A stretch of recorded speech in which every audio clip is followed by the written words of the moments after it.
Welcome back, you lovely bunch of ghouls and goblins. Maggie here, your favorite spooky storyteller, with a tale that's one of my absolute favorites. Now, you all know I love a good twisted story, and this one is juicier than a blood-red apple. So grab your popcorn, snuggle up tight, and get ready for the cursed monkey's paw. It's a classic that'll have you squirming in your seats. Enjoy, my dear fiends. In a quiet village nestled in the countryside, there lived a family of three: Mr. White, his wife, Mrs. White, and their grown son, Herbert. They led a simple, content life in their cozy cottage surrounded by fields and woods. The cottage, with its thatched roof and ivy-covered walls, exuded a warm and welcoming atmosphere. Inside, the walls were adorned with family photos and heirlooms, each telling a story of generations past. The hearth was always lit, casting a comforting glow over the well-worn furniture and the hand-stitched quilts draped over the chairs. One stormy evening, as the wind howled outside and rain lashed against the windows, the family gathered around the fireplace. The flames danced and crackled, casting flickering shadows on the walls. The room was filled with the scent of burning wood and the sound of the storm raging outside, creating a cozy haven amidst the chaos. Herbert, a cheerful young man with a quick smile and a hearty laugh, was entertaining his parents with stories from the factory where he worked. Mrs. White, her eyes twinkling with affection, listened intently, occasionally glancing at her husband, who nodded in agreement. Mr. White, a robust man with a weathered face and kind eyes, puffed thoughtfully on his pipe, enjoying the warmth of the fire and the comfort of his family's presence. Suddenly there was a loud knock at the door, startling them all. The wind howled even louder as Mr. White rose to answer it, his heavy boots thudding against the wooden floor. He opened the door to reveal a tall, broad-shouldered man, drenched from head to toe, his coat flapping in the wind. It was Sergeant Major Morris, an old friend of Mr. White's, who had traveled the world as a soldier. "Come in, Morris, come in," Mr. White exclaimed, pulling the man inside and shutting the door against the storm. "What brings you here on such a dreadful night?" Morris shook the rain from his coat and removed his hat, revealing a rugged face marked by years of hardship and adventure. "I was passing through and thought I'd pay my old friend a visit," he said, his voice deep and resonant. Mrs. White quickly fetched a towel and a warm drink for their guest. "It's been too long, Sergeant Major," she said warmly. "Make yourself comfortable by the fire." Morris settled into a chair by the hearth, his eyes reflecting the flames as he sipped the hot drink. "I've seen many things in my travels," he began. "Some wonderful, some terrible.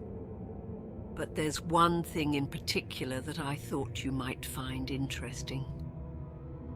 With that, he reached into his pocket and pulled out a small, shriveled monkey's paw. Its leathery skin was wrinkled and dry, the fingers curled into a grotesque shape. The sight of it sent a shiver down Mrs. White's spine, and Herbert leaned in closer, his curiosity piqued. "This, my friends, is no ordinary trinket," Morris said, holding the paw up to the firelight. "It's a cursed monkey's paw that grants 3 wishes to its owner, but each wish comes with a terrible price." Mr. White chuckled, his skepticism clear. "Sounds like something out of a fairy tale. How can a simple monkey's paw have such power?" Morris's expression grew serious. "It's no joke, I assure you. The paw was enchanted by an old fakir who wanted to show that fate rules people's lives, and those who interfere with it do so to their sorrow. Each of the 3 wishes will be granted, but the consequences can be dire. Herbert, always eager for excitement, reached for the paw. "May I see it?" Morris handed it to him reluctantly. "Be warned," he repeated. "Those who tamper with fate often regret it." Ignoring the warning, Herbert examined the paw closely, his eyes gleaming with fascination. "What harm could a few wishes do?" he asked, passing it to his father. Mr. White turned the paw over in his hands, feeling its rough texture. Despite his friend's warning, he couldn't help but feel a thrill of curiosity.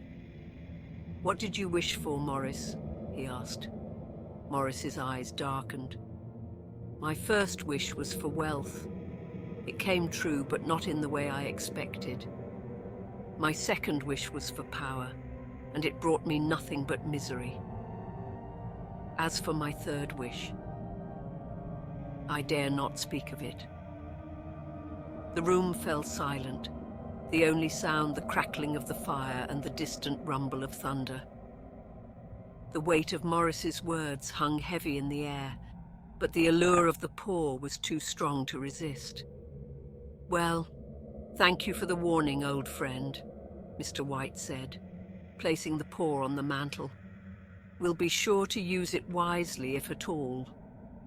Morris shook his head, a look of pity in his eyes. "I hope you do," he said quietly. "I truly hope you do." The evening wore on, and the storm outside began to subside. After a few more hours of conversation and reminiscing, Morris took his leave, warning them one last time to be cautious with the paw. As the door closed behind him, the family returned to their seats by the fire. Herbert, ever the optimist, couldn't help but joke about the paw. "Let's give it a try, Father. What's the worst that could happen?"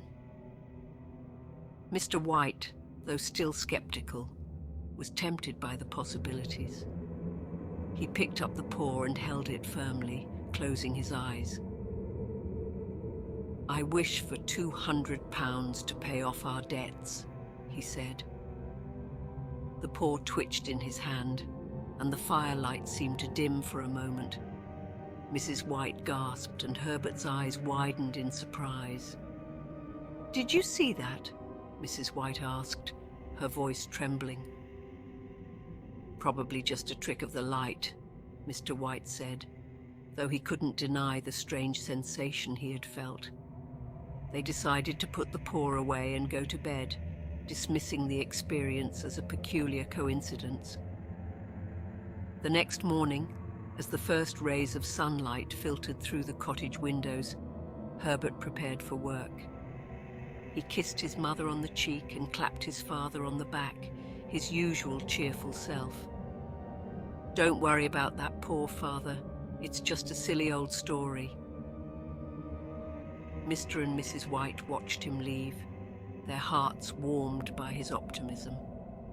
But their peace was short-lived. Later that afternoon, a well-dressed man from Herbert's factory arrived at their doorstep, his face grave. "Mr. and Mrs. White?" he asked, removing his hat. "I'm afraid I have some terrible news. There was an accident at the factory this morning. Your son, Herbert, he didn't make it." Mrs. White collapsed into her husband's arms, sobbing uncontrollably. Mr. White, his face ashen, could barely comprehend the words. No, it can't be." The man continued, his voice filled with sympathy. "The company wishes to offer you compensation for your loss. £200. Grief-stricken, Mr. and Mrs. White realized the terrible power of the monkey's paw. Their wish had been granted, but at an unimaginable cost. The very thing they had desired had brought them nothing but sorrow and despair. That night, as they sat by the fire, their hearts heavy with grief, The cursed paw lay on the mantel, a grim reminder of the price they had paid for tampering with fate. Days turned into weeks, and the Whites were consumed by their sorrow.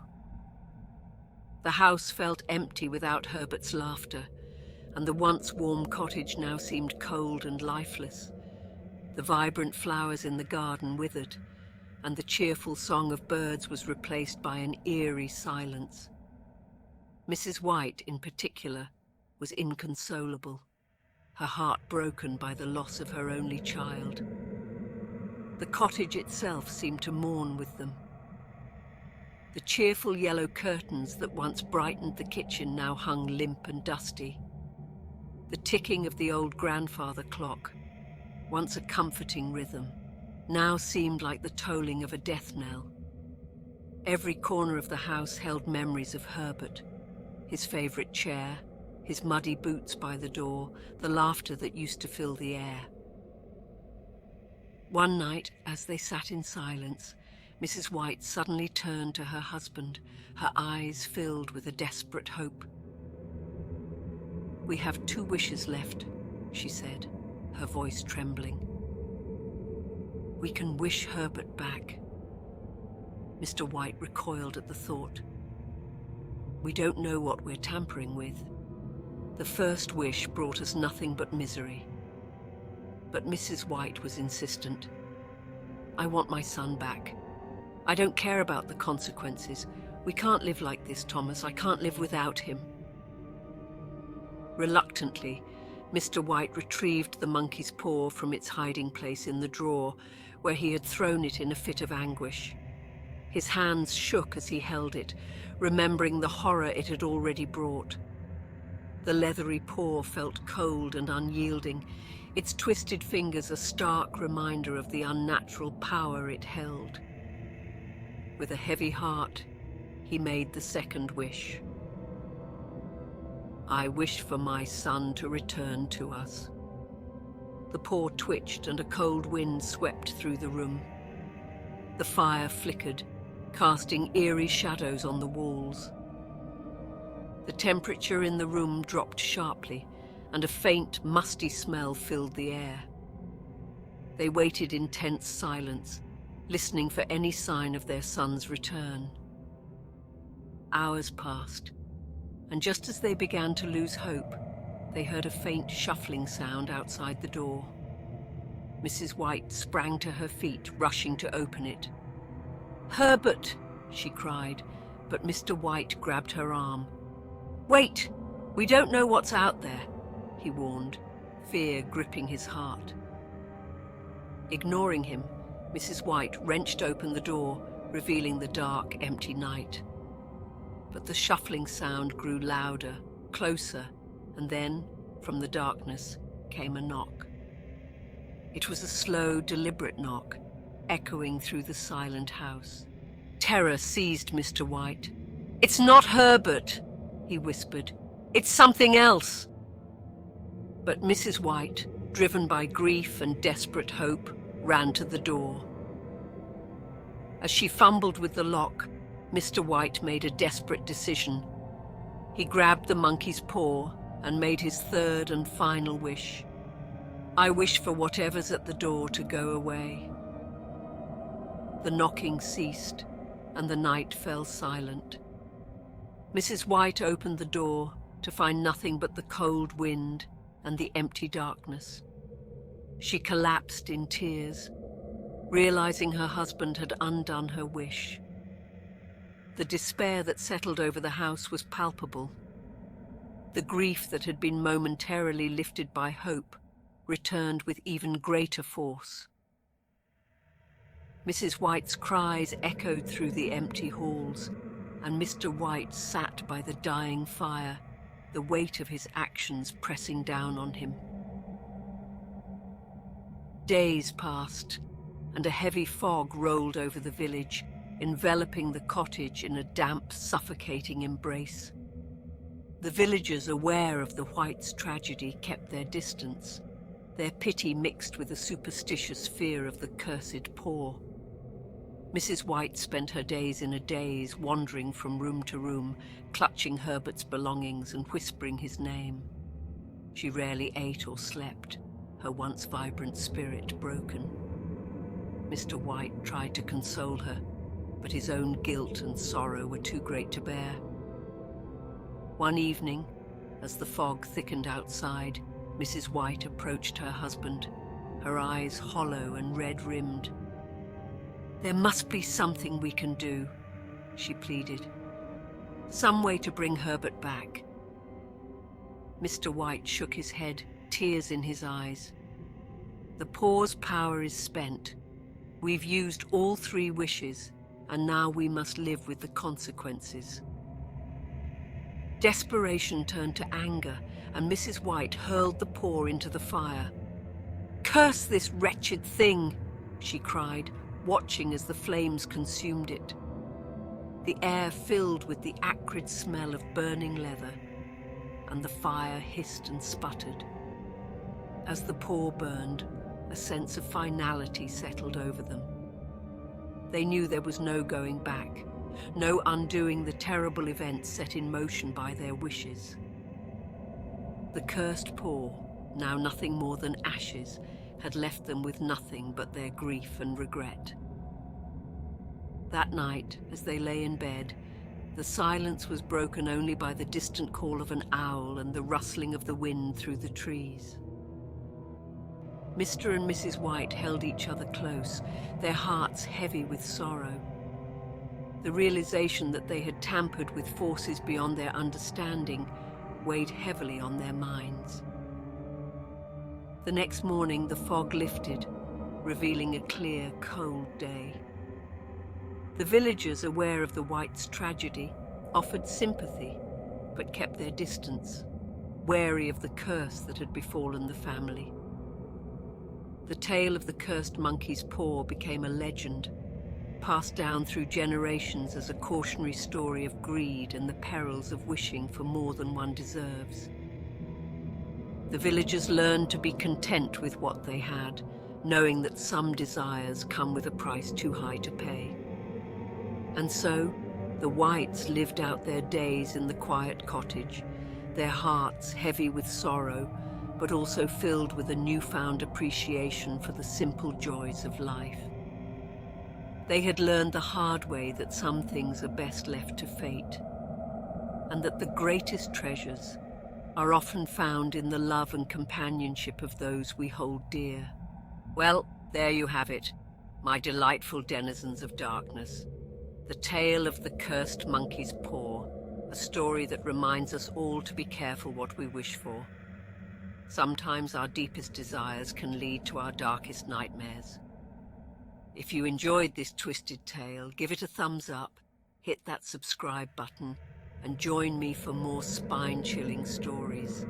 Thanks for watching, and may your nights be free of cursed whispers and ill-fated wishes. Sweet dreams, my dear fiends.